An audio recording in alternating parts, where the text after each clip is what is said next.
நான் வெட்கப்பட்டு போகாதபடி என் இருதயம் அது பிரமாணங்களில் உத்தமமாக இருக்கிறது. ஆண்டவரே, என் இருதயத்தை நான் நம்பப்பா. நீங்கள் என் இருதயத்தை ஆண்டவரே கிருபை தாங்க, நான் வெட்கப்பட்டு போகாதபடி. அப்போ நீங்கள் வசனத்தின்படி நடந்தா, சத்தியத்தின்படி நடந்தா, தேவ வார்த்தையின்படி நடந்தா நிச்சயமா நீங்க வெட்கப்பட்டு போக மாட்டீங்க. கண்மலையானவரே, என்னை காக்கும் தெய்வம் நீரே. இந்த கண்மலையானவரே, என்னை காக்கும் தெய்வம் நீரே. வல்லமை மாட்சிமை நிறைந்தவரே, மகிமைக்கு பாத்திரரே. வல்லமை மாட்சிமை நிறைந்தவரே, மகிமைக்கு பாத்திரரே. ஆராதனை உமக்கே, ஆராதனை உமக்கே, ஆராதனை உமக்கே, ஆராதனை உமக்கே, ஆராதனை உமக்கே, ஆராதனை உமக்கே, ஆராதனை உமக்கே, ஆராதனை உமக்கே. கர்த்தருடைய பரிசுத்த நாமத்திற்கு மகிமை உண்டாவதாக. இந்த காலவேளையும் 119வது சங்கீதம் 73வது வசனத்திலிருந்து நான் வாசிக்க போகிறோம், தியானிக்க போகிறோம். யோட். இதுவரைக்கும் இதை நான் படித்த விதமும் கற்றுக்கொண்ட விதத்திற்கும் இப்போ நான் கற்றுக்கொள்வதும் பெற்றுக்கொள்வதும் என்னென்னா, அந்த ஒவ்வொரு எபிரேய எழுத்துக்களுடையதான அர்த்தமும் அந்த அர்த்தத்தோடு மீதி இருக்கிற 8 வசனங்களும் பொரிந்து போகிறதையும் நான் கண்டபோது ரொம்ப எனக்கு மனமகிழ்ச்சியாக இருந்தது. அந்த அந்த எபிரேய எழுத்துக்களுக்கும் அந்த எபிரேய எழுத்துக்களோடு அந்த எழுத்துக்களுக்கும் அந்த அந்த தலைப்பை, அந்த எழுத்தின் தலைப்பின் கீழ் வருகிற 8 வசனங்களும் அந்த அந்த எழுத்தோடு கூட சம்பந்தப்பட்ட அனுபவமாக இருக்கிறதை பார்த்து நான் ரொம்ப மனமகிழ்ச்சி அடைந்தேன். குறிப்பாக இங்கே பார்க்கும்போது உம்முடைய கரங்கள் என்னை உண்டாக்கிற்று. அப்போ யோட் அப்படின்னு சொன்னால் கரங்கள் அப்படின்னு அர்த்தமா. அதனுடைய அந்த அர்த்தமே அந்த மாதிரி அது இருக்கிறத நம்ம பார்க்குறோம். இது யோட் அப்படின்னு சொன்னால் இது 10வது வார்த்தை. அப்போ யோட்டுன்னு சொன்னால் 10 அப்படிங்கிற ஒரு அர்த்தமும் கொண்டிருக்கிறது. ஒரு விரல், அதாவது கர்த்தருடைய விரல் மீத வசனத்தை எழுதிட்டுன்னு சொல்கிறாங்க அல்லவா, அந்த விரல். ஆண்டவர் இந்த மண்ணினாலே நம்மை உருவாக்குவதற்காக தம்முடைய விரல்களை பயன்படுத்தி ஆதாமை உருவாக்கினாரே, அந்த விரல் நம்மை உருவாக்கும் விரல். அதான் உம்முடைய கரங்கள் என்னை உண்டாக்கிற்று, என்னை உருவாக்கிற்று. உம்முடைய கற்பனைகளை கற்றுக்கொள்ள என்னை உணர்வுள்ளவனாக்கும். இதுதான் ஜெபம். அப்போ நான் சொன்னேன், முதலாவது இந்த 3 விஷயங்கள் திரும்ப திரும்ப வருவது பார்க்குறோம். ஒன்று, தேவன் நமக்கு என்ன செய்தார். 2வது, நான் அவருக்கு என்ன செய்வேன். நீர் என்ன செய்யணும்னு ஒரு ஜெபம். என்னை உணர்வுள்ளவன் ஆக்கும். அதுதான் உடைய கற்பனைகளை கற்றுக்கொள்ள என்னை உணர்வுள்ளவன் ஆக்கும். நீர் என்னை உருவாக்கினீர் என்பதை நான் எப்போதும் அந்த உணர்வு எனக்கு இருக்கணும்ப்பா. இஸ்ரவேலே, நான் உன்னை உருவாக்கினவரும் உன்னை உண்டாக்கினவரும் உன்னை உருவாக்கினவரும், உன் தாயின் கருவிலே உன்னை உருவாக்கினவர், உன்னை நான் வாழ்க்கையினாலே உன்னை உண்டாக்கி உன்னை உருவாக்கி உன்னை பயன்படுத்துகிறேன். அப்போ அந்த கற்பனைகள், வசனம் தான் நம்மளை உருவாக்குது. அந்த வசனம் தான் நம்ம ரட்சிப்பை கொண்டு வந்தது. அப்போ உங்களுடைய வசனத்துக்கு காத்திருக்கிறபடியால் உனக்கு பயந்தவர்கள் என்னை கண்டு சந்தோஷப்படுவார். அப்போ நான் இந்த வேத வசனத்தை நான் காத்திருந்து நான் பேசுகிறதுனால என்னை பார்த்து என்னை பார்க்குறவங்களுக்கெல்லாம் ரொம்ப சந்தோஷம். யாருக்குன்னா, கர்த்தருக்கு பயந்தவர்கள் என்னை கண்டு சந்தோஷப்படுவார்கள்.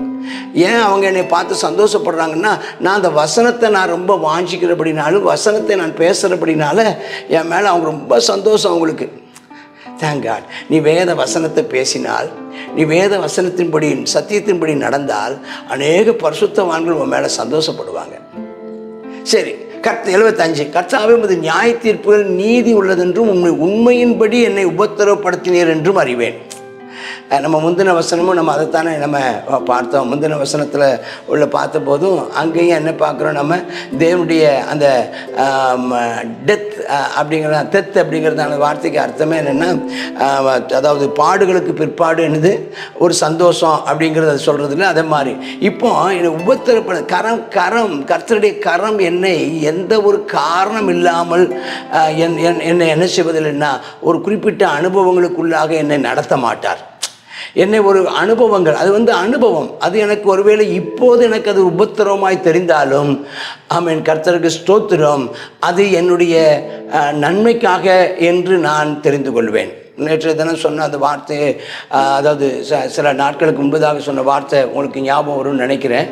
அதில் பார்க்குறோம் என்ன சொல்லப்பட்டிருக்கிறது என்றால், நம்முடைய உபத்திரவங்களையும் கர்த்தர் ஆமாம் நமக்கு பாடங்களாக வச்சிருக்கிறார். நமக்கு பாடங்களும் கர்த்தருக்கு ஸ்தோத்திரம். அப்போ அது நீதி உள்ளது, அது உண்மையின் படி. அப்போ காரணம் இல்லாமல் என்ன செய்ய மாட்டார், நம்மை அவர் சிறுமைப்படுத்த மாட்டார். காரணம் இல்லாமல் ஒரு அனுபவத்தை நமக்கு அனுமதிக்க மாட்டார். சரி, உமது அடியனுக்கு கொடுத்த உமது வாக்கின்படி உமது கிருபை என்னை தேற்றுவதாக. பயப்படாதீங்க, கிருபை உங்களோட இருக்கும். அல்லேலூயா, அல்லேலூயா. நான் இருளில் இருந்தாலும் கர்த்தரின் இருளை வெளிச்சமாக்குவார். நான் துன்பத்தின் பாதையில் நடந்தாலும் கர்த்தர் என்ன செய்வார், அவர் என்னோட கூட இருக்கிறார் அப்படின்னு சொல்லி வசனம், நம்முடைய வசனம் எனக்கு கோடும் தடியுமாக இருக்குது. நான் பிழைத்திருக்கும்படி உங்களுடைய இரக்கங்கள் எனக்கு கிடைப்பதாக ஜெபம் பண்ணுறார். என்னை தேற்றுங்கப்பா, எனக்கு உங்களுடைய இரக்கங்கள் கிடைக்கணும்ப்பா. வசனம்தான் மன மகிழ்ச்சி. எந்த சூழ்நிலையும் வேத வசனம்தான் உங்களுக்கு மன மகிழ்ச்சி. ஆமென், ஸ்தோத்திரம். வேறு யாரும் நம்மை சந்தோஷப்படுத்த ஆட்கள் இருக்க மாட்டாங்க, நம்மை சந்தோஷப்படுத்த சூழ்நிலை இருக்காது.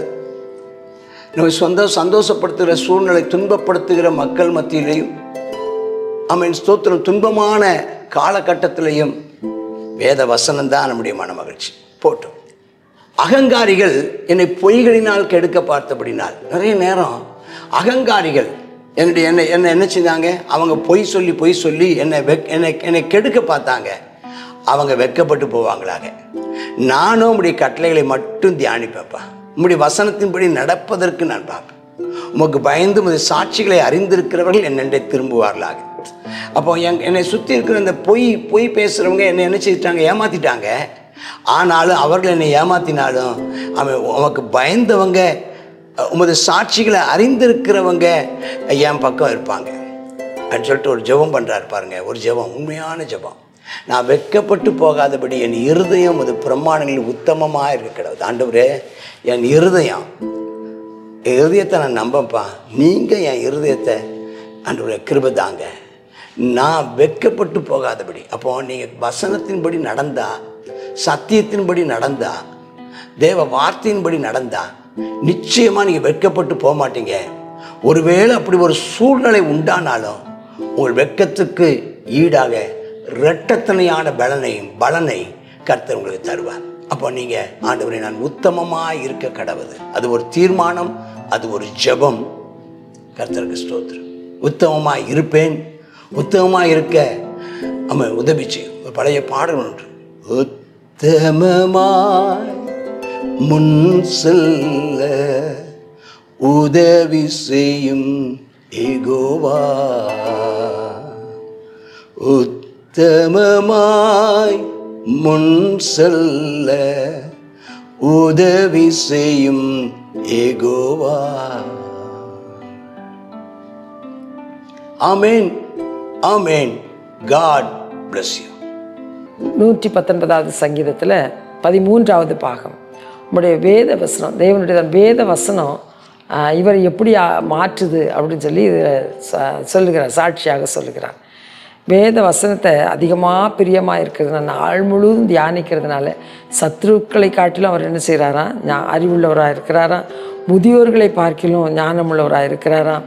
ஆமீன். அடுத்ததாக எல்லா ஜனங்களை பார்க்கிலும் ஆமீன் அது காத்து நடக்கிறதுனால பொல்லாத வழிகளுக்கு அவர் தங்களை என்ன செய்கிறார், தன்னை நீங்களாக்கி காத்து கொள்ளுகிறாராம். ஆமீன். அடுத்ததாக அவருடையதான வார்த்தைகள் விட்டு விலகாமல் அவருடைய வார்த்தையிலே இருக்கிறதுனால அவைகள் எப்படி இருக்குதான், சங்கீதக்காரனுக்கு இனிமையாக இருக்கிறதா, நாவுக்கு இனிமையாக இருக்கிறதா. அடுத்ததாக வாய்க்கு அது தேனிலும் மதுரமாக இருக்கிறதா. ஆகையினால அது கட்டளைகளால் என்ன செய்யுங்க, உணர்வடைங்க பண்ணுங்க.